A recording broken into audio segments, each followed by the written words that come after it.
한글 성경 시편 5편 1절에서 2절입니다. 시편 5편 1절에서 12절까지입니다. 같이 읽어보겠습니다. 시작. 여호와여 나의 말에 귀를 기울이사 나의 심정을 헤아려 주소서. 나의 왕 나의 하나님이여 내가 부르짖는 소리를 들으소서. 내가 주께 기도하나이다.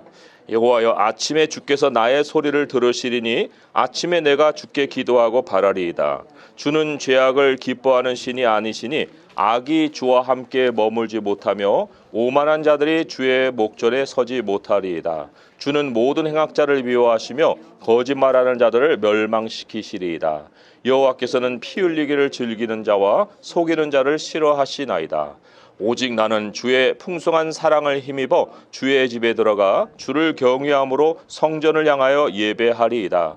여호와여 나의 원수들로 말미암아 주의 의로 나를 인도하시고 주의 길을 내 목전에 곧게 하소서. 그들의 입에 신실함이 없고 그들의 심중이 심히 악하며 그들의 목구멍은 열린 무덤 같고 그들의 혀로는 아첨하나이다. 하나님이여 그들을 정죄하사 자기 꾀에 빠지게 하시고 그 많은 허물로 말미암아 그들을 쫓아내소서.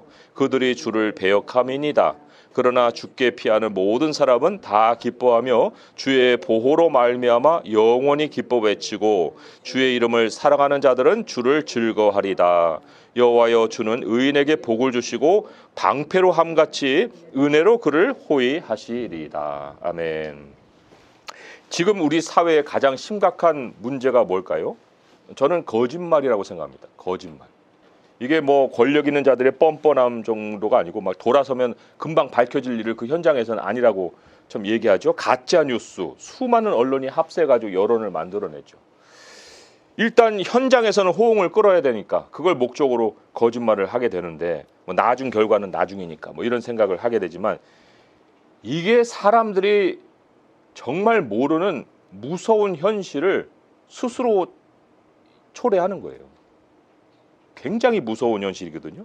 하나님이 적극적으로 심판하시는 그 사안이 있습니다. 우리는 뭐 하나님이 세상에 죄가 쌓이면 이제 마지막에 심판하실 것을 다 알고 있지요. 그렇지만 하나님 마지막까지 안 기다리시는 게 있어요. 그게 뭘까요? 오늘 6절을 한번 보세요. 6절의 말씀을 보게 되면 첫 번째 전반전에 거짓말하는 자들을 멸망시키시리이다. 이거요 현재형이에요.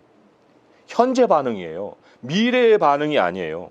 멸망이라는 거는 하나님이 지금 가져오시겠다고 지금 경고하시는 거예요.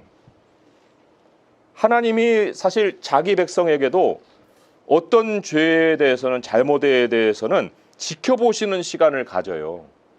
가지시는 게 많아요. 그런데 거짓말은 아니에요. 이거 그 본보기를 하나님이 남기신 게 사도행전의 아나니아와 삽비라입니다. 이 아나니아와 삽비라가 그냥 그 즉석에서 죽어버렸죠. 사도행전 5장 3절에서 5절에 보게 되면 여기 네가 성령을 속이고 땅값 얼마를 감췄느냐 거짓말했거든요. 아나니아가 이 말을 듣고 엎드려 혼이 떠났다고 했어요. 그 부인도 죽어버렸어요. 아니 이후에 거짓말 뭐 사건이 얼마나 많겠습니까? 이거는 사실 교회가 세워지고 첫 번째 사건이지만 이례적인 사건이 아닙니다. 이거 이례적인 사건으로 볼 것이 아니에요. 즉사하지 않았다고 해서 뭐 거짓말했는데 즉사를 안 했네. 그러니까 이제 이런 일은 다시 일어나지 않겠네. 그게 아니고 충분히 본보기를 보여주신 거예요.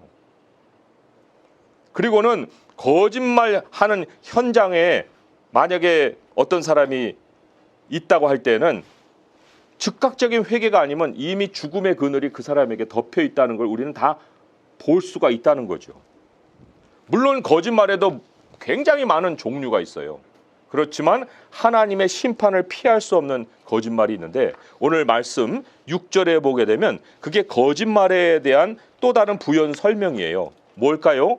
피 흘리기를 즐기는 자와 속이는 자를 싫어하시나이다. 이게 같은 쌍이거든요. 따로따로 되는 액션이 아니에요. 피 흘리기를 즐기는 자와 속이는 자. 이게 무슨 뜻일까요? 제가 하나 예를 들어보면 아 그거지. 그렇게 아마 수긍이 되실 텐데 오늘날에 건물 건설 뭐 이거 순살 뉴스 도배를 하고 있죠.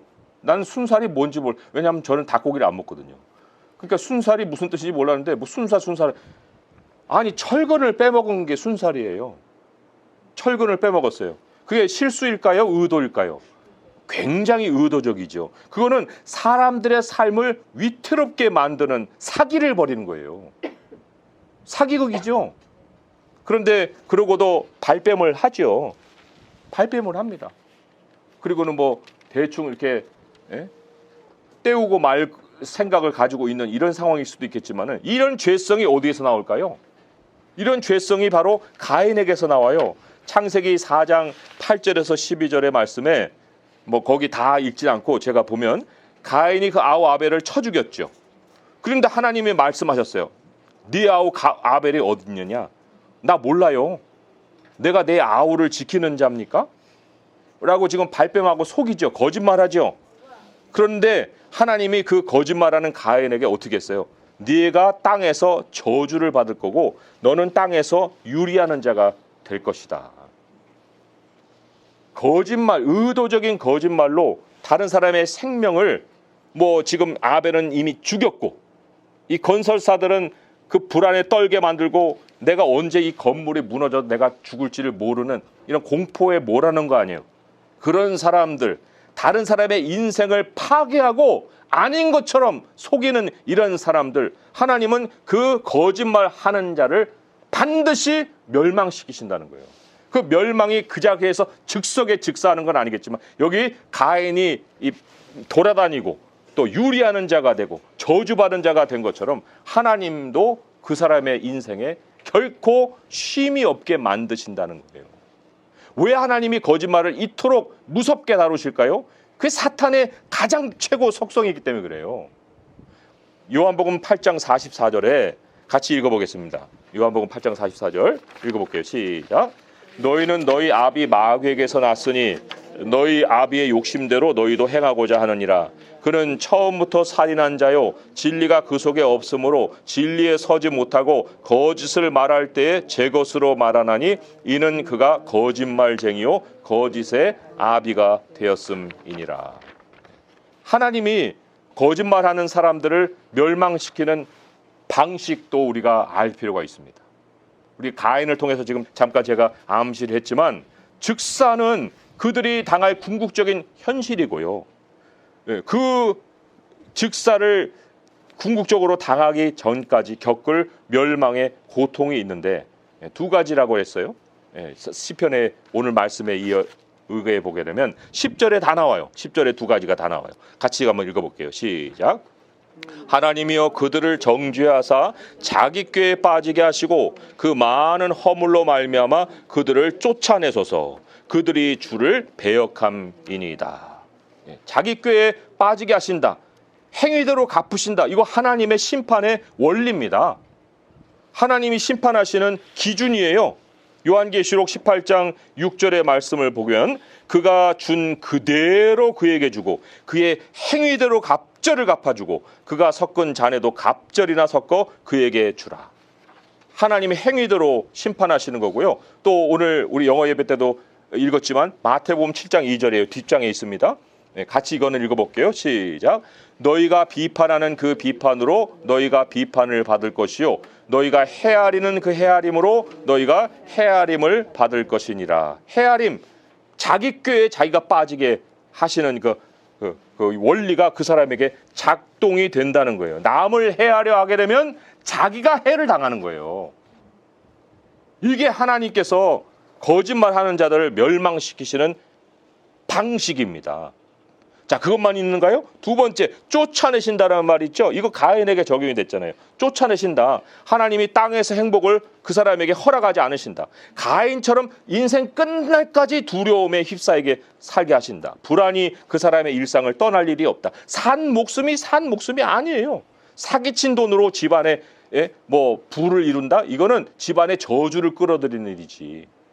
하나님이 절대로 그 거짓 행하는 사람의 삶이 그 자리에 잘 정착해서 평안하게 살게끔 놔두지를 않으신다는 거예요.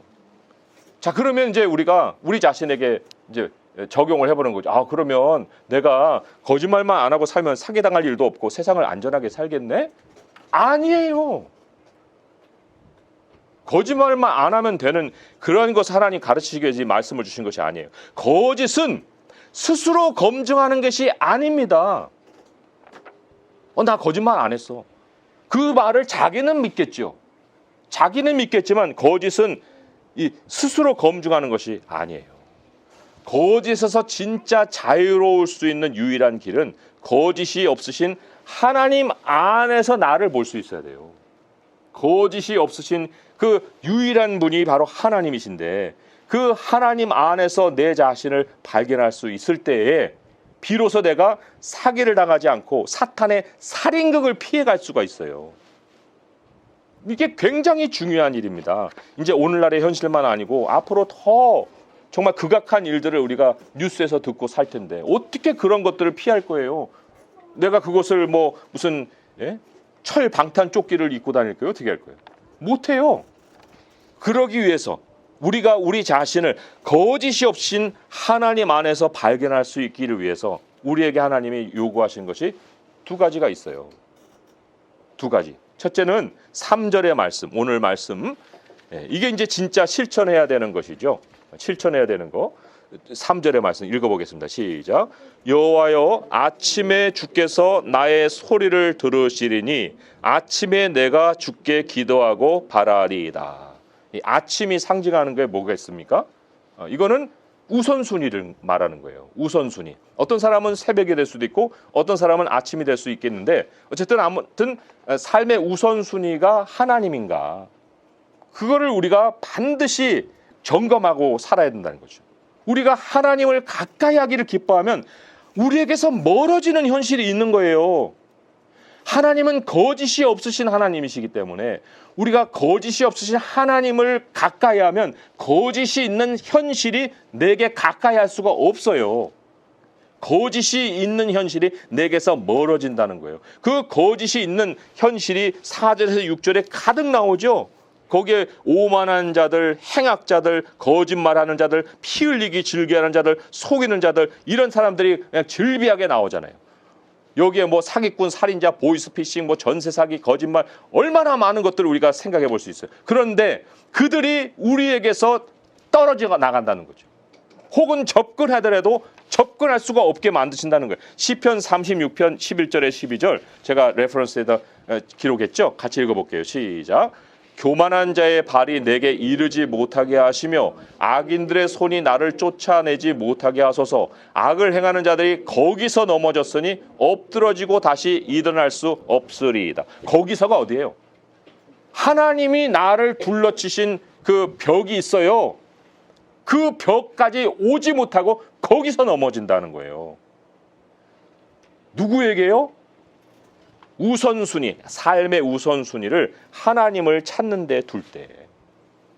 그래 기도가 우리의 아침에 항상 우선 일상에 자리를 잡아야 되고 또 하나, 두 번째 또 다른 기도의 종류가 있습니다. 뭐 아침에 일어나서 뭐 하나님께 기도하는 그것만 기도가 아니에요. 오늘 말씀에 7절의 말씀을 한번 보겠습니다. 7절의 말씀 같이 읽어볼게요. 시작. 오직 나는 주의 풍성한 사랑을 힘입어 주의 집에 들어가 주를 경외함으로 성전을 향하여 예배하리이다. 또 다른 기도가 있는데 그게 예배입니다. 하나님께 예배하는 자는 기도하는 자예요. 하나님 안에 들어온다는 것이 기도잖아요. 그런데 예배는 하나님 안에 들어오는 우리들의 이 실천이거든요. 실제적인 모습이거든요. 주일 예배는 형식이 아닙니다. 하나님 안으로 들어오는 이 우리들의 모습이 확인되는 거예요. 그리고 하나님의 풍성한 사랑이 내게 있다는 표시가 바로 하나님께 예배하는 거예요. 그 하나님께 예배하는 사람들에게 또한 기도하는 사람들에게 일상의 우선순위가 하나님께 있는 사람들에게 잃어버릴 수 없는 것이 있어요. 그게 기쁨입니다. 11절의 말씀 같이 읽어볼게요. 시작. 그러나 주께 피하는 모든 사람은 다 기뻐하며 주의 보호로 말미암아 영원히 기뻐 외치고 주의 이름을 사랑하는 자들은 주를 즐거워하리이다. 아멘. 내게 영적인 어떤 바로미터가 있는데 그게 바로 기쁨이에요. 내가 얼마만큼이나 기쁨을 유지하며 살고 있느냐가 내가 과연 하나님 안에 살고 있느냐의 하나의 그 척도가 될 수가 있다는 거죠. 이 거짓이 없는 자들에게는요, 우리는 눈으로 볼 수 없는 매우 비밀스러운 현실이 작동합니다.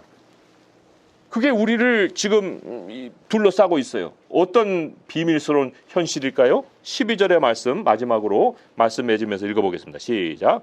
여호와여 주는 의인에게 복을 주시고 방패로 함같이 은혜로 그를 호위하시리이다. 은혜가 방패예요. 방패가 돼서 우리를 막아요. 그래서 우리를 지키신다는 거예요. 그 은혜의 방패가 있기 때문에 거짓이 우리에게 다가오지 못하고 또 우리가 거짓을 두려워하지도 않고 우리 하나님을 향해서 즐거움을 가지고 살아갈 수 있게 된다는 거죠. 주님이 보호하시는 것만이 이 땅을 살아갈 수 있는 길이에요. 그 길 외에 아무것도 우리를 지켜줄 것이 없습니다.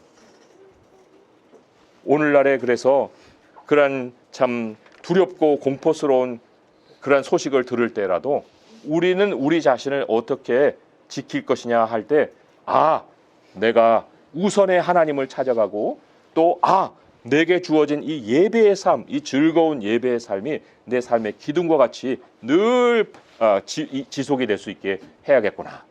이것 그리고 우리 서로가 하나님 안에서 그리스도 안에서 모였기 때문에 서로를 위해서 날마다 축복해주고 서로를 날마다 보호해주기를 하나님께 간구할 때 하나님이 우리의 이 작은 무리지만 이 세상에서 정말 하나님의 보호를 받고 은혜가 방패가 되는 그 삶을 이어가게 하실 줄 믿습니다. 그런 삶이 우리 성도들에게 날마다 넘칠 수 있기를 주님의 이름으로 축원드립니다. 기도하겠습니다.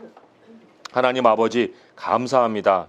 우리에게서 거짓을 멀리하게 하소서. 세상을 산다는 것이 거짓 안에 있는 것이지만 하나님 그 거짓에는 피 흘림이 있고 속임이 있나이다. 사람들은 다른 사람 생각도 안 하고 자기 이득이 있으면 무엇이라도 속여서라도 또 부를 취하려고 하고 있는데 아버지여 그런 가운데 서로가 서로를 해하는 일들이 얼마나 많이 일어나고 있습니까? 아버지 우리에게서 이 거짓을 멀리하게 하시고 거짓이 없으신 주님을 가까이 할 수 있게 하여 주옵소서. 기도로 주님을 찾아나가고 예배로 주님을 찾아나가고 우리는 스스로를 우리 지킬 수 없사오나 주님의 은혜가 우리의 보호하시는 방패가 되어 주시옵소서. 그래서 우리 모두가 다 그리스도 안에서 주 안에서 서로를 지켜줄 수 있는 삶이 되게 도와 주시옵소서. 우리 주 예수 그리스도의 이름으로 감사하며 기도합니다. 아멘.